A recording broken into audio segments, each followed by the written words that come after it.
Usually when we talk about a massive skyscraper, there's this expectation of just absolute unyielding precision. Like you look at the steel beams, the concrete, the sheer scale of the thing, and the architect just points and says, there it is, solid, immovable. Yeah, but if you step into the actual world of structural engineering or, physics, suddenly that illusion of perfect rigidity is just entirely gone. Totally gone. Right. You're actually looking at a structural landscape that is dynamically absorbing the chaos of its environment. Because it has to, right? Exactly. I mean, a skyscraper that doesn't bend in the wind is, well, it's a skyscraper that eventually snaps. Which is terrifying to think about. But that tension, that exact tension between visible rigidity and invisible dynamism is exactly what Chapter 23 of Morals and Dogma explores. It really is. It asks this one brutal question, basically. How do you build an internal architecture that won't collapse under pressure?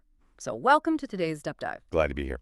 Today, we're taking a deep dive into a specific stack of notes and excerpts centered on this chapter, which is titled The Chief of the Tabernacle. Yes. And for you listening, just as a quick contextual anchor, this material builds directly on the sweat equity of life we explored previously in Chapter 22. The heavy lifting. Right, the heavy lifting. But today, our mission is to look underneath all that hard work into the absolute necessity of structure, order, and inner discipline. We want to answer the core question, which is, how do you create order within yourself and your life?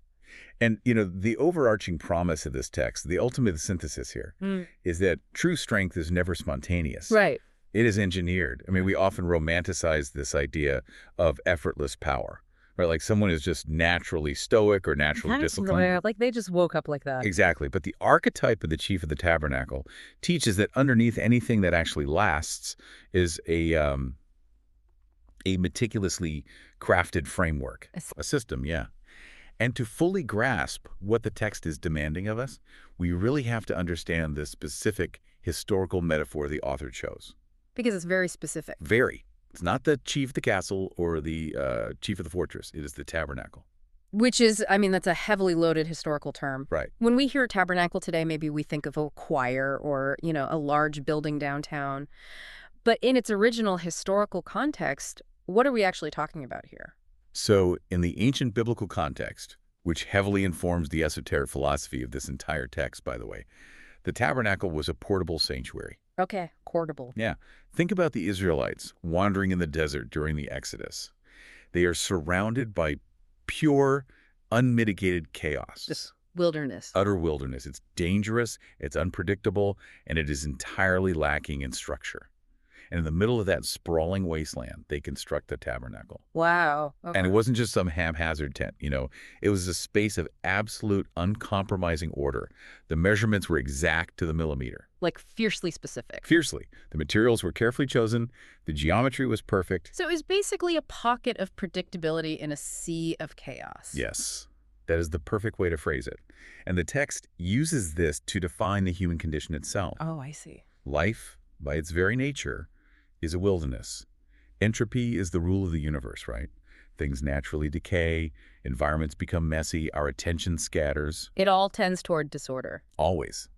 So the chief of this tabernacle is the person who takes on the responsibility of maintaining that sacred geometric order amidst the surrounding chaos. Wow. It's an active daily imposition of structure against a universe that literally wants to tear it down. Okay, let's unpack this because that completely reframes the entire concept of discipline for me. How so? Well, it's not just a self-help checklist anymore, It's literally an act of survival in the wilderness. Exactly. And the text kicks off by outlining the anatomy of this structure, and it provides three absolute pillars, which are direction, stability, and clarity. Yes, the big three. Right. And it makes this really bold claim that without structure, effort doesn't just diminish, it becomes entirely scattered. The text explicitly states that the chief understands that order allows for efficiency and focus, while disorder basically guarantees confusion. It's a very uncompromising view of how energy works. Yeah. Human energy, both physical and cognitive, is profoundly finite.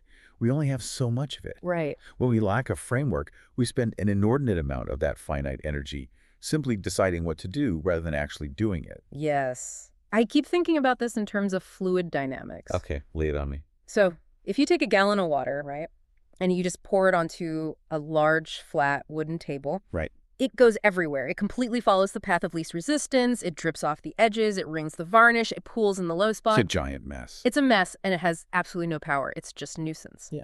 But if you take that exact same volume of water, that exact same energy, and you pour it into a structured channel, like a heavy-duty pipe. We're concentrating it.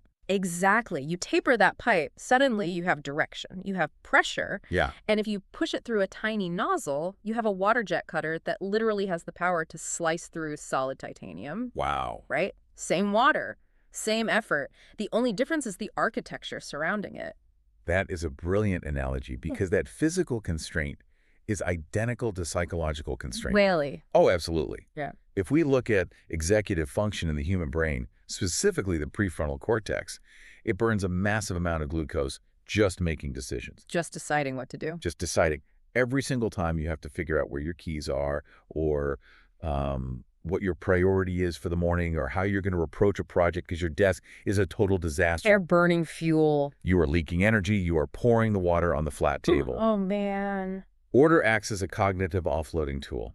When you have structure, the structure makes the mundane decisions for you. So you don't have to think about the basics. Right. And this allows you to channel all your executive power into the execution, into the water jet cutting through the steel. That makes so much sense. And the sources actually mention a fascinating archetype to embody this, which is the knight. Ah, yes, the knight. It says the knight creates order both internally and externally. And I have to admit, when I first read that, my mind went straight to the Hollywood version. Like a guy in shining armor at a jousting tournament. Exactly, yeah. But in the context of maintaining a tabernacle in the wilderness, it feels much more philosophical than that. It is deeply psychological. See, the archetype of the knight in this 19th century esoteric philosophy isn't about romanticized warfare or, rescuing damsels. Right. It draws on the historical reality of the monastic knights orders, like the Templars or the Hospitallers. Oh, okay. These were men who took incredibly strict vows. Their lives were entirely dictated by the rule. The rule with a capital R. Capital R. A literal document that structured their waking, their sleeping, their eating, and their duties. So a knight, in this philosophical sense, is someone who has sworn an oath to uphold a standard against the natural degradation of the world. So it's an active stance against entropy. Yes. Your inbox tends toward full. Your mind tends toward distraction. The knight is the active, intentional force that steps into that chaos and imposes structure. Wow. It's a vigilant, martial dedication to cutting through life's confusion. It's waking up every single day and realizing that order must be actively conquered because chaos is the default state. That is heavy. But, it's very easy to get excited about creating external order. Sure. I think we all love the aesthetic of order. We go out and buy the expensive new planner. We color code our digital calendars. The matching bins for the office. Yes, the matching bins.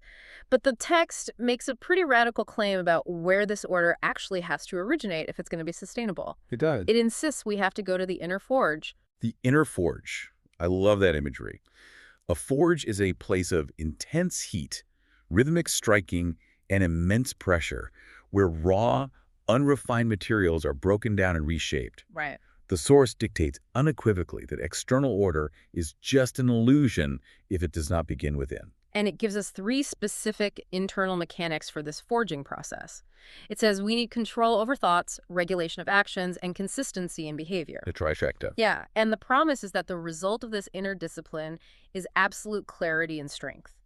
But, and I have to push back here on behalf of everyone listening, Go for it. controlling every thought and regulating every single action. It sounds intense. It sounds exhausting. It sounds like a recipe for constant low-level anxiety. I mean, doesn't that just turn us into hyper-vigilant robots who overthink every single move? What's fascinating here is that we often confuse discipline with oppression, Okay, how so? largely because of how modern society views freedom. We've elevated going with the flow to, the highest possible virtue. That is very true. So when we hear phrases like control over thoughts and regulation of actions, our modern sensibilities completely recoil. We imagine this internal tyrant with a clipboard. Yeah, grading our every thought. Right. But the discipline of the chief is driven by purpose, not by anxiety. Let's look at the specific phrasing the text uses. Okay. Control over thoughts. The text isn't instructing you to suppress your creativity or stop daydreaming or, police your subconscious. That's a relief. It is talking about recognizing and halting chaotic, self-defeating mental loops. Oh, like negative self-talk. Exactly. For instance, the Stoic philosophers referred to a concept called prohairesis, which is basically the moral character or the volition to choose your response to a thought. Choose the response. Yes. So if you make a mistake at work and your brain immediately spirals into a loop of, I'm an imposter, I'm going to get fired, nothing works out for me. We've all been there. We all have. But that is a scattered, chaotic thought pattern. Controlling your thoughts means having the internal architecture to recognize that loop the exact moment it starts and say, no, we're not going down that path today. We're going to assess the error objectively. So it's not about stopping the river from flowing. No. It's about building riverbanks so the water doesn't flood the town and destroy everything. That's the architecture we're talking about. Yeah. And the regulation of actions follows the exact same logic. It is the absolute antidote to the most pervasive modern crisis we face today. Which is? Fragmented attention. Oh, man. The endless doom scrolling. Doom scrolling, task switching, having a dozen browser tabs open while you're half listening to a podcast and texting someone back. I feel personally attacked. We all do. We exist in this sea of micro distractions. And we tell ourselves, we are being spontaneous or we're multitasking. Right.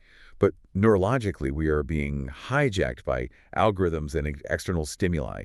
Our dopamine pathways are just being exploited, leaving us exhausted but having accomplished absolutely nothing. Wow. The text's ancient wisdom on regulating actions is the perfect antidote to this confusion. Regulation simply means intentionality. Just doing one thing on purpose. Yes. When you sit down to read, you only read. When you are listening to your partner, you are fully listening to your partner. You regulate your physical action to match your cognitive intention. Which doesn't make you a robot at all. No, it makes you incredibly powerfully present. And that presence is where the clarity comes from. Because you aren't bleeding cognitive energy in 10 different directions. Right. Once that internal chaos is tamed, once you've stopped the leaks in the mental pipes and built the banks of the river, you finally have the raw materials to start building something tangible. You've cleared the site and you've leveled the ground. Now the actual construction can begin. Here's where it gets really interesting, because that moves us into the phase of architecting the foundation of the self. Yeah. The source material is very clear on the sequence of operations here. It explicitly says, before growth is possible, there must be stability. Such a powerful phrase.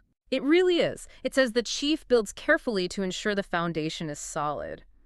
And this requires a specific triad: clear principles, organized thinking, and structured habits. If we connect this to the bigger picture, before growth, there must be stability, is a sentence that directly antagonizes modern culture. It really does. Think about the messaging you and I get all day long. Business books, social media influencers, self-help gurus. Everyone is just obsessed with explosive growth. 10x your life. Exactly. 10x your income, optimize your life hacks, scale rapidly.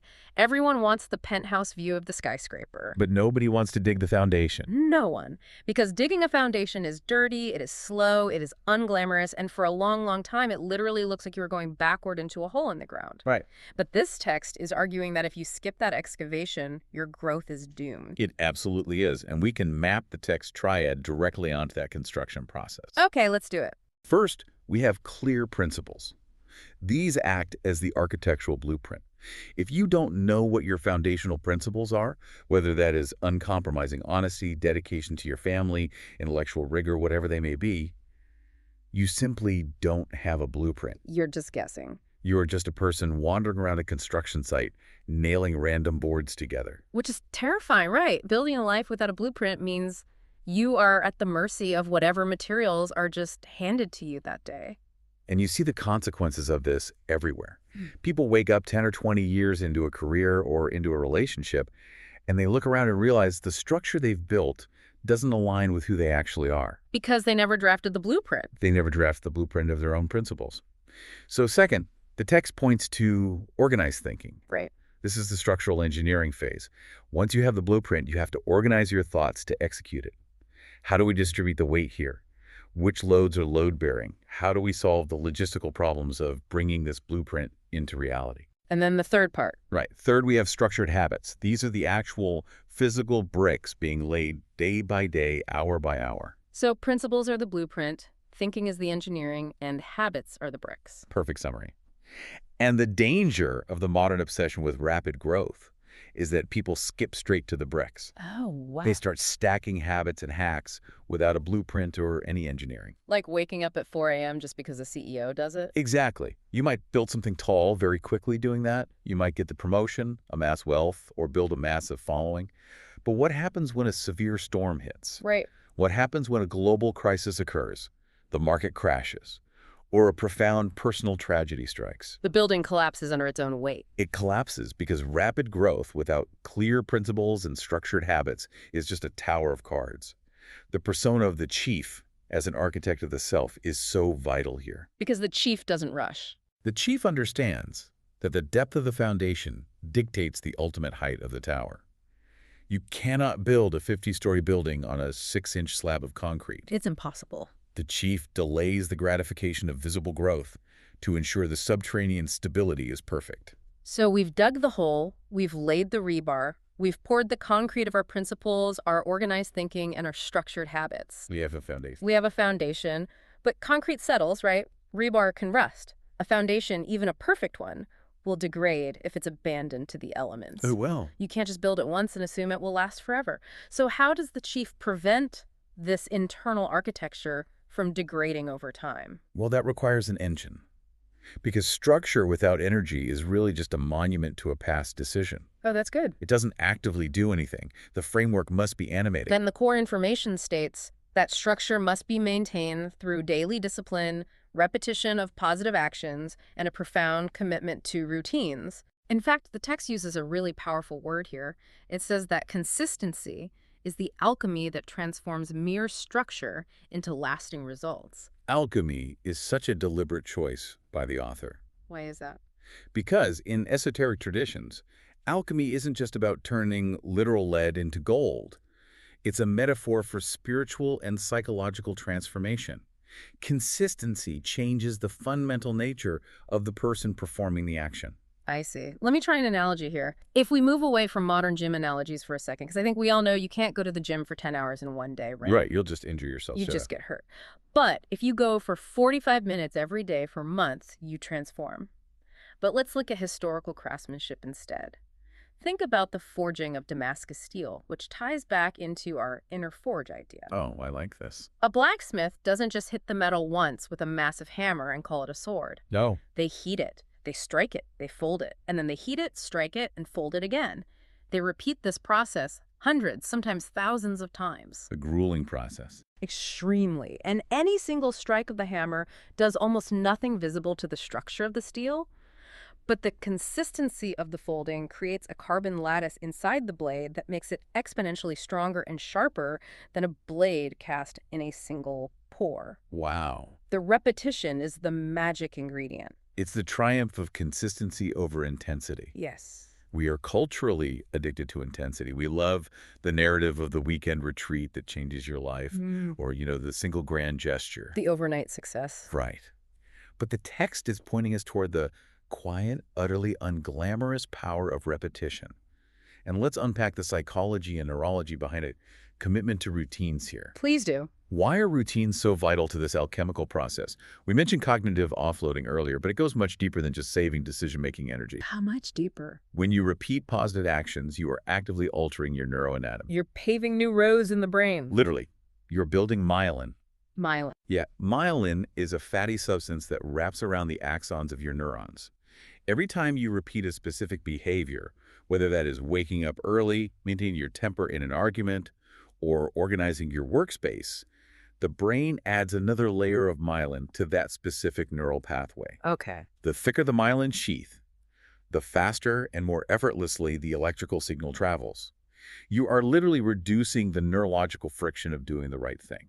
Wait, really? So it physically gets easier? Physically, chemically, electrically easier. The first time you force yourself to adhere to your blueprint and do the difficult thing, the friction is immense. Your brain is fighting you. Because the road isn't paved yet. Exactly. It's a dirt path in the woods.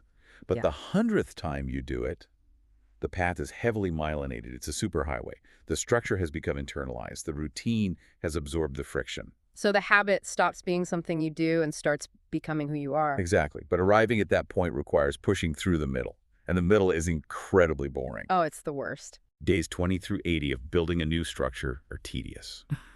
The chief of the Tabernacle pushes through the boredom of repetition because they understand the microscopic alchemy taking place beneath the surface. I see the power in that. I really do. The daily folding of the steel beats the single hammer strike every time. Every time. But, so, what does this all mean when things go wrong? Because that intense commitment to routine creates a massive vulnerability, doesn't it? In what way? Well, if your entire foundation is based on this unwavering, deeply myelinated commitment to a specific system, what happens when the environment fundamentally changes? Your kid gets sick, your company goes under. A geopolitical crisis reshuffles the entire economy. If we are perfectly structured, don't we just shatter when the routine is broken? This raises an important question, and it is the ultimate test of any system. It's also the trap that catches a lot of high achievers. The perfectionists. Right. And it leads directly into a crucial nuance in the source material regarding the paradox of rigid order. Because the text explicitly warns that while structure is vitally important, rigidity can be intensely limiting. Yes. It says the chief must maintain order but allow adaptability. It is this balance that ensures actual effectiveness. So how do you tell the difference between healthy structure and toxic rigidity? Because honestly, from the outside, a highly disciplined person and a highly rigid person look identical. They do, and it's the paradox that breaks people. The misconception is that to be perfectly structured means to be perfectly inflexible. Right. If your schedule dictates that deep work happens at 8:00 a.m. and an emergency phone call comes in at 7:55 a.m., the rigid person experiences a psychological crisis. The whole day is ruined. The schedule is compromised, therefore the day is ruined. That is not advanced order. That is fragility masquerading as discipline. It's a glass tower. It looks strong until you hit it with a rock. Precisely. Let's return to the architecture metaphor. Think about suspension bridges. The Golden Gate Bridge is a highly structured feat of engineering. The mathematics calculated the load distribution are flawless. The materials are organized with absolute precision. Yeah. But it is engineered with massive joints and bearings that allow it to sway up to 27 feet horizontally in high winds. 27 feet, that's incredible. So if the engineers had demanded that the bridge be perfectly rigid and refused to bend... The first major storm would tear the steel apart. Catastrophic failure. Wow. The adaptability of the bridge is not a failure of its order. It is the highest expression of its order. The engineers anticipated the chaos of the environment and built the structure to absorb it. That is what the chief of the Tabernacle does with their life. Right, I get it now. So, healthy structure is knowing exactly why you are doing something, your blueprint, so that when the how gets disrupted by the environment, you can pivot without losing your foundation. Yes. If your foundational principle is, say, I prioritize my family's connection, and your highly myelinated routine is, I cook a sit-down dinner at 6 p.m., what happens when the power goes out? The rigid person panics, gets angry, and feels like a failure because the routine is broken. Because they're attached to the how. Exactly. The adaptable person, the chief, says, well, the oven is dead, but the principle is family connection. Grab the flashlights, we're eating sandwiches on the floor and telling ghost stories. Oh, that's beautiful. The routine flexed entirely, but the principle remained structurally sound. Think about your own routines for a second, you listening to this. Yeah, think about it. The rules you've set for your diet, your work, your personal time. Are they a rigid cage that locks you in and spikes your cortisol when things inevitably go wrong? Or are they a flexible trellis? A trellis. A trellis gives a vine direction and stability, allowing it to reach sunlight, but it doesn't strangle the plant when the wind blows.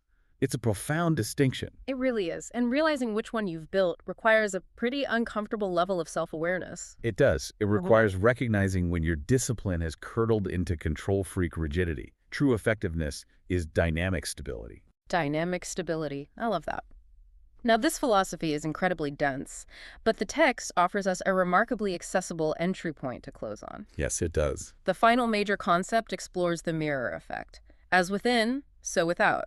The core information states that your physical environment often reflects your internal mindset. The feedback loop. Exactly. It says an organized space equals clear thinking, while a disorganized space leads to scattered thoughts. The chief successfully aligns both the internal and external worlds. This is where the highly esoteric philosophy hits the pavement of daily, practical reality. It really is. So, to you listening, take a visual inventory of your surroundings right now. Right now, look around. Are you sitting in your car, at your desk, in your living room? Look at the space around you. Does it look like a physical manifestation of chaos? Are there wrappers crammed in the door? Stacks of unfiled mail? Clothes draped over the furniture? Or is it a space of calm readiness, like the tabernacle in the wilderness? Because the text argues that what you are looking at is a literal mirror of your mind. And the connection between external order and inner balance is a continuous feedback loop. It's very common to say, well, I have a lot on my mind, I'm stressed out, therefore my desk is messy. Right, like the mess is just a side effect. We view the messy environment merely as a symptom of the internal chaos. But the text implies something much more challenging, which modern neuroscience actually backs up entirely. Really? Yes. The disorganized space actively perpetuates and deepens the scattered thoughts. So the mess isn't just the result, it becomes the cause. Exactly. Let's look at the visual cortex. Yeah. Your brain is constantly scanning your environment for threats and unfinished tasks. Just involuntarily. Involuntarily. Every time your eyes sweep across a cluttered room, your brain registers dozens of unclosed loops. It registers a profound lack of control over the environment. And what happens then? In response, it secretes microdoses of cortisol, the stress hormone, into your bloodstream. You are visually reminding your nervous system of chaos every second you sit in that room, which makes it neurologically exhausting to achieve the control over thoughts we discussed at the beginning. So by physically cleaning your environment, by imposing external order, you aren't just doing a chore, you are actively engineering clarity in your mind. You are shutting down the visual noise that drains your executive function. When you clear your workspace at the end of the day, you are performing a ritual of closure. You are signaling to your nervous system order is restored, the perimeter is secure, we can downregulate and rest. That makes total sense. The chief aligns both realms, the internal forge and the external environment, so that they feed off each other positively. A virtuous cycle. Yes. When the mind inevitably wavers and fatigue sets in, the impeccably clean environment acts as an external anchor. It holds you steady. And when the environment inevitably gets messy due to the friction of daily life, the disciplined mind steps in to reorganize it. It is a harmonious, self-correcting system of stability. That is an incredibly empowering realization, because it means that if you are in a season of profound internal overwhelm, if your thoughts are racing, your anxiety is high, and you can't seem to find the blueprint, you don't necessarily have to sit on a cushion for 3 hours and try to force your mind into submission. No, you don't. You can literally just stand up and organize your closet. You can clean your kitchen. You impose order on the physical geometry of your world, and the internal geometry begins to align with it. It is the most actionable piece of the philosophy. You act out the order you wish to internalize. You build the tabernacle with your hands first. Let's pull all these threads together to see the full architecture we've explored today. Let's do it. We started by defining the anatomy of structure, realizing that without direction and stability, our finite human energy is just water spilled on a flat surface, scattered and powerless. We recognize that the chaos of the wilderness is the default state, and order requires the active, daily imposition of the night. And then we moved into the inner forge, understanding that true discipline isn't emotional oppression, but rather the stoic regulation of our thoughts to prevent destructive loops and the intentional alignment of our actions to cure fragmented attention. Then we surveyed the construction side of the self. We learned that bypassing the foundation guarantees eventual collapse. Can't skip it. We have to draft the blueprint of clear principles, engineer our organized thinking, and lay the bricks of structured habits. And we animate that structure through the quiet alchemy of consistency, recognizing that repetition literally rewires the brain to make discipline effortless over time. Yet we temper all of that rigorous discipline with the wisdom of the suspension bridge. We remain adaptable to the environment, avoiding the brittle, glass tower nature of rigid perfectionism. And we ground all of this in the mirror of our physical space, using our environment to anchor our nervous system. It's a masterclass in living an intentional life. It truly is. And the fascinating thing is, this philosophical journey doesn't stop here. Chapter 24 of the text, titled The Prince of the Tabernacle, takes these internal concepts and expands them outward. Right. Once you have successfully built this internal architecture, how does it apply to leading others, bearing profound responsibility and influencing the larger structural order of society? That is going to be an intense exploration. The transition from governing oneself to governing the environment around you is the natural evolution of this work. I'm very much looking forward to diving into that next deep dive. But before we leave this topic, there is a final puzzle buried in these notes, something for you to mull over as you navigate the rest of your week. A parting thought. Exactly. The text establishes that a strong life is not accidental, it is meticulously built. And we just discussed how our environment reflects our mindset, creating a powerful feedback loop. So, consider this scenario. If you force yourself to perfectly organize your physical space today, you deep clean your house, you align every item on your desk with perfect geometry, but you do absolutely none of the hard internal work in the forge to regulate your thoughts or confront the source of your anxieties. The inner chaos. Right. Will that external order eventually be enough to cure your internal chaos? Or will your untreated internal chaos inevitably rise up and tear down that pristine external order, reducing your perfectly clean room back into a disaster zone by next Tuesday? Which direction does the mirror truly reflect? If the bridge is built on a shifting foundation, does it really matter how perfectly the steel beams are painted? Dynamic stability. Are your foundations deep enough to handle the sway? Thank you so much for joining us on this deep dive. Take these concepts, draft your blueprints, stay disciplined, and start building. We'll see you